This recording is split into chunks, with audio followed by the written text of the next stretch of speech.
নমস্কার বন্ধুরা, আমাদের অনেকেরই ভীষণ পছন্দের একটি গাছ এই স্বর্ণচাপা। দেখুন, এই গাছটি আজকে নার্সারি থেকে নিয়ে এসেছি। তো আজকের এই ভিডিওতে আমরা দেখাবো নার্সারি থেকে এমন একটি স্বর্ণচাপা গাছ নিয়ে আসার পর কিভাবে সেটি রোপণ করতে হবে, আর তার পরিচর্যা, মাটিতে রোপণ করার জন্য কি কি দিতে হবে, সব কিছুই এই ভিডিওতে থাকবে। তাহলে ভিডিওটি স্কিপ না করে অবশ্যই দেখতে থাকুন আজকের এই ভিডিওটি। তো চলুন শুরু করা যাক। তো প্রথমে বলে রাখি, স্বর্ণচাপা খুবই একটি হার্ডি গাছ, মানে এই গাছের পরিচর্যা খুব কম করলেই চলে। শুধুমাত্র বেশ কয়েকটি নিয়ম ফলো করলেই আপনাদের বাড়িতে এই গাছটি খুব অনায়াসেই বেঁচে থাকবে। তো চলুন শুরু করা যাক আজকের এই ভিডিওটি। তো প্রথমেই এমন একটি গাছ নার্সারি থেকে নিয়ে আসার পর সেদিনই আপনারা টবে বসাবেন না। যদি মাটিতে বসান তাহলে সঙ্গে সঙ্গে বসাতে পারেন, বাট টবে বসানোর জন্য আপনাদের 6 থেকে 7 দিন আপনার ওয়েদারে এই গাছটি রেখে দিতে হবে এমন একটি ছায়া জায়গায় রেখে দেওয়ার সময়ে আপনাকে প্রতিদিন শুধুমাত্র গাছে জলের স্প্রে করতে হবে। আমাদের এই গাছটি 7 দিন হয়ে গেছে, আমরা নিয়ে এসেছি নার্সারি থেকে। আজকে এই গ্রো ব্যাগ কেটে আমরা এই গাছটি একটি টবে প্রতিস্থাপন করব। তো দেখতে থাকুন কিভাবে আমরা এই গাছটি টবে প্রতিস্থাপন করি। প্রথমেই এই গ্রো ব্যাগটি আমাদের কাটতে হবে। তো কাটার জন্য আমি নিয়ে নিয়েছি একটি ছুরি নিয়ে এখানে দেখবেন গ্রো ব্যাগের একটা এন্ড আছে যেখান থেকে সেলাই করা আছে। এই সেলাই বরাবর আপনাকে কাটতে হবে গ্রো ব্যাগটি।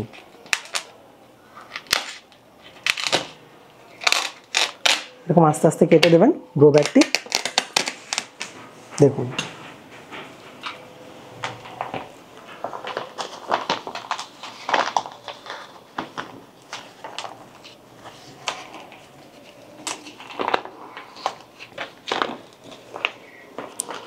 গ্রো ব্যাগটি কাটার পর সাইডে রাখছি গাছটি।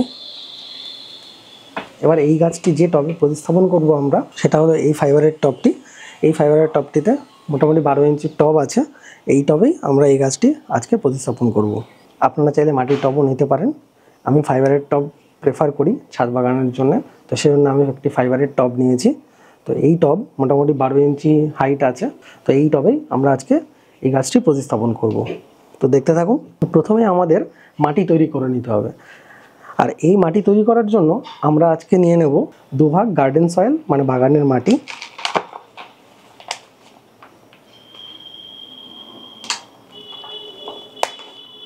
এক ভাগ নিয়ে নেব কোকোপিট,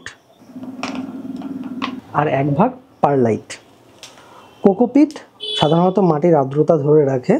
টবে গাছের জন্য কোকোপিট খুবই প্রয়োজনীয় যদি আপনি ছাদ বাগানে গাছটি বসান। আর এই পারলাইটটা আমরা দিলাম যাতে গাছের রুট বা শিকড় ঠিকমতো এই টবে ছড়াতে পারে, কারণ এই পারলাইট রুট এরিয়েশনে সাহায্য করে আর এই রুট গ্রো হতে সাহায্য করে। ছাদ বাগানে টবের মাটিতে পারলাইট দেওয়ার আরেকটি উপকারিতা হলো এই পারলাইট আপনার গাছের যে আর্দ্রতা সেটা ধরে রাখবে। আর যদি এক্সেস জল হয়ে যায় তাহলেও কোনো প্রবলেম হবে না, কারণ এই পারলাইটের জন্যই আপনার যে টবের মাটিটা সেটা কম্প্যাক্ট হয়ে যাবে না, মানে একসঙ্গে জট বেঁধে যাবে না। সেজন্যে মাটির মধ্যে হাওয়া বাতাস খেলবে আর জলটাও নিচ থেকে বের করে দেবে। আর এই পারলাইটের সবথেকে বেশি উপকারিতা সেটা হলো টবের মাটিকে ঠান্ডা রাখা, মানে আপনার ছাদ বাগানের টবের মাটিটাকে ঠান্ডা রাখবে যাতে আপনার গাছের গোড়া বা শিকড়ের কোনো ক্ষতি না হয়। আমরা সকলেই জানি যে টবের মাটি যদি খুব গরম হয়ে যায় তাহলে শিকড়ের যে গ্রোথ সেটা কিন্তু কমে যায়। আর এই পারলাইটটা এই জন্যই আমরা দেবো যাতে আমাদের যে গাছের শিকড় আছে সেটা না মরে যায় বা তার যে গ্রোথ সেটা স্টপ না হয়। সেজন্যে আমরা এই পারলাইটটা 1 ভাগ মিশিয়ে নিয়েছি। তো এবার এই যে গার্ডেন সয়েল আর কোকোপিট সব কিছু আমরা একসঙ্গে মিশিয়ে নিচ্ছি। এমন একটি চামচের সাহায্যে আপনারা গার্ডেন সয়েল 2 ভাগ আর 1 ভাগ কোকোপিট আর 1 ভাগ পারলাইট আপনারা মিশিয়ে নিতে পারেন। আপনারা চাইলে এই পারলাইটটা স্কিপও করতে পারেন, এটা সম্পূর্ণ অপশনাল আর একটু কস্টলিও বটে। আপনারা আপনাদের কনভিনিয়েন্স অনুযায়ী পারলাইটটি চুজ করবেন। যদি পারলাইটটি আপনারা স্কিপ করতে চান তাহলে আপনাদের 2 ভাগের জায়গায় 2.5 ভাগ গার্ডেন সয়েল, মানে বাগানের মাটি, আর 1.5 ভাগ কোকোপিট নিয়ে এই মাটিটি তৈরি করতে হবে। তো সম্পূর্ণ মিক্সচারটি আমরা মিশিয়ে নিচ্ছি। দেখুন, এভাবে আস্তে আস্তে সমপরিমাণে মিশিয়ে দিতে হবে। আরেকটা কথা, কোকোপিট অনেক সময় ভেজা থাকে, তো সেই জন্য কোকোপিটটা পারলে আপনারা একটু শুকিয়ে নেবেন। এই মিক্সিংটাই কিন্তু মেইন গাছের ক্ষেত্রে। আপনারা পারলে কোকোপিটটা একটু শুকিয়ে নেবেন, আর পারলে একটা এয়ারটাইট কন্টেনারের মধ্যেই কোকোপিটটা রাখার চেষ্টা করবেন যাতে আপনাদের মিক্সিং করতে সুবিধা হয়। তো দেখুন, আমি সম্পূর্ণ মাটিটা সমপরিমাণে মিশিয়ে নিয়েছি। আমরা এখন গাছটি প্রতিস্থাপন করব। এটা সাইডে রাখছি। এই টবে প্রতিস্থাপন করব, তো এই টবটি নিয়ে নিলাম। আপনারা চাইলে একটি টিস্যু পেপার টবের নিচে দিয়ে দিতে পারেন, এটা সম্পূর্ণ অপশনাল আছে, যাতে প্রাথমিক অবস্থায় গাছের যখন শিকড়টা ছড়াবে গাছের আর্দ্রতা বজায় থাকে। তেমন একটি টিস্যু পেপার আমি দিয়ে দিচ্ছি। তারপর দিয়ে দিচ্ছি এই গার্ডেন সয়েল, কোকোপিট আর পারলাইট মিক্স।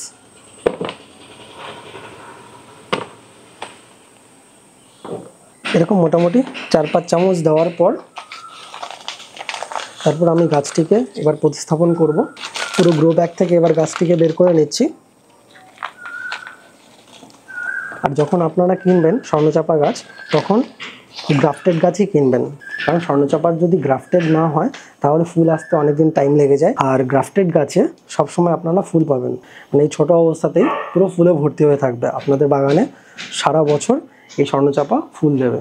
তো সেই জন্য আপনারা নার্সারি থেকে এরকম ভালো একটি গ্রাফটেড গাছই চুজ করবেন। তো দেখুন, নার্সারিতে কিন্তু অনেক রকমের কেমিক্যাল দেওয়া হয়, আর নার্সারি থেকে এই জিনিসগুলো আপনাকে কখনোই বলবে না। তাই চেষ্টা করবেন গাছ প্রতিস্থাপনের 1 থেকে 2 মাস পর্যন্ত কোনো রকমের সার না দেওয়ার। তো সেজন্যই আমরা মাটিটা ভালোভাবে তৈরি করে রেখেছি, যাতে আমাদের 1 থেকে 2 মাস পর্যন্ত কোনো রকম সার না দিতে হয়। আর আপনার যে পরিবেশ আছে তার সাথে যাতে সামঞ্জস্যপূর্ণ হয় আপনার এই গাছটি, সেজন্য 1-2 মাস কোনো রকমের সার দেবেন না।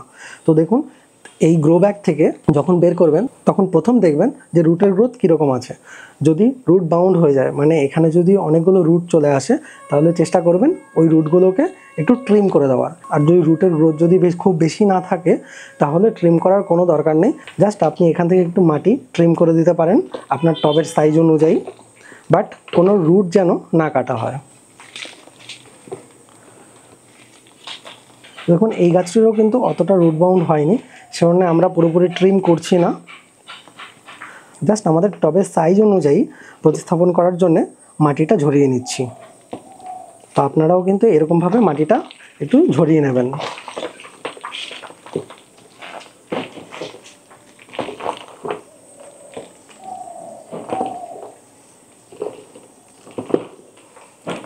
তো দেখুন, মাটিটা পুরোপুরি ঝরিয়ে নিয়েছি। এরকমভাবে আপনাদের মাটিটা ঝরিয়ে নিতে হবে, বাট রুটগুলো কিন্তু কাটা যাবে না, যেহেতু রুট বাউন্ডিং বেশি হয়নি। এবার গাছটা এই টবের মধ্যে বসিয়ে দেবো।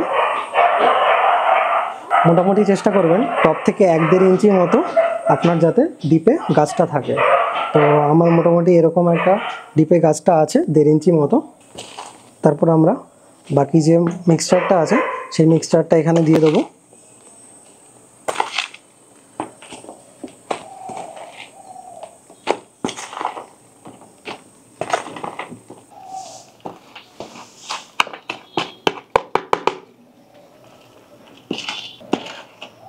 এরকমভাবে চারিদিকে ছড়িয়ে দেবেন।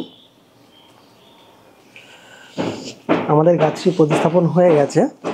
এবার আমরা শুধুমাত্র অল্প একটু জল স্প্রে করব, আর কিছু করব না। যখন আপনি প্রতিস্থাপন করবেন সেদিন বেশি টবে জল দেওয়ার কোনো দরকার নেই, পরের দিন আপনি জল দিতে পারেন। তো প্রথম দিন শুধুমাত্র আপনি জলের স্প্রে করে দেবেন। জল স্প্রে করার জন্য এরকম একটা স্প্রে বোতল নিয়ে নিয়েছি। আমরা শুধুমাত্র এই গাছটিকে আজকে স্প্রে করে দেবো। পাতায় খুব ভালোভাবে স্প্রে করতে হবে। দেখুন, আর মাটিতে অল্প স্প্রে করতে হবে। দেখতে হবে মাটিতে যেন খুব বেশি জল না যায়, কারণ এটা নতুন মাটি দেওয়া হয়েছে টবের চারিদিকে। তো সেই জন্য মাটিটাকে সেট হতে দিতে হবে। এই জন্য আমরা শুধুমাত্র টবের মাটিতে আমরা এরকম করে জল স্প্রে করে দেবো, বাট বেশি জল আমরা দেবো না প্রথমে, কারণ মাটিটা আমাদের সেট হতে দিতে হবে। পরের দিন আমরা এখানে অল্প পরিমাণে জল দিয়ে দেবো। যেদিন আপনি প্রতিস্থাপন করবেন তার পরের দিন থেকে আপনাকে জল দিতে হবে। আর চেষ্টা করবেন একটু আলো জায়গায় রাখার, কারণ স্বর্ণচাপা গাছ কিন্তু খুব আলো পছন্দ করে। আর আলো জায়গায় রাখলে সারা বছর এই গাছে ফুল ভর্তি হয়ে থাকবে। তার আপডেটও আমরা দেবো কীরকম আমাদের গাছে ফুল আসছে। তো চলুন, হালকা করে আমরা স্প্রে করে দিলাম গাছে। আর আমরা অনেকেই জানি না এই স্বর্ণচাপা গাছে কিন্তু অনেক ধরনের ওষুধি গুণাগুণও আছে, মানে এটা একটি ভেষজ প্ল্যান্টও বটে। অনেকের দেখবেন হাঁটুতে পেইন হয় বা চোখে ছানি পড়ে, সেই জন্যও কিন্তু এই গাছের অনেক ওষুধি গুণাগুণ আছে, যেটা আমরা পরে কোনো একটা ভিডিওতে আলোচনা করব। তো দেখুন, হয়ে গেছে আমাদের গাছটি প্রতিস্থাপন। এরকমভাবে আজকে রেখে দেবো, কালকে আমরা এটা ছাদে দেবো। প্রথম দিনে আপনি ছাদের যে চড়া রোদ আছে তার মধ্যে দেবেন না, সেকেন্ড দিন থেকে আপনি দেবেন। আপনি পারলে সিঁড়ির ঘরে বা কোনো একটা ছায়া জায়গায় বাড়িতে সেই জায়গায় রাখার চেষ্টা করবেন। কারণ মাটিটাকে সেট হতে দিতে হবে আর গাছটাকেও পরিবেশের সঙ্গে খাপ খাইয়ে নিতে হবে। তো সেই জন্য প্রথম দিন আপনারা চেষ্টা করবেন যে গাছটাকে চড়া রোদে না দেওয়ার জন্য। এরকমভাবে আপনারাও চাইলে একটি স্বর্ণচাপা গাছ এনে আপনারাও বাড়িতে প্রতিস্থাপন করতে পারেন, আর সেটা খুবই ভালো হবে। এই গাছের আপডেটও আপনাদের দেব টাইম টু টাইম। আজকের ভিডিওটি এই অবধি। যদি ভিডিওটি ভালো লাগে তাহলে ভিডিওটি অবশ্যই লাইক করবেন, কমেন্ট করতে একদমই ভুলবেন না। যদি এই বিষয়ে কোনো কোশ্চেন থাকে তাহলে অবশ্যই আপনি কমেন্ট সেকশানে কমেন্ট করতে পারেন। তাহলে চলুন আজকে বিদায় নিচ্ছি, দেখা হবে পরের ভিডিওতে।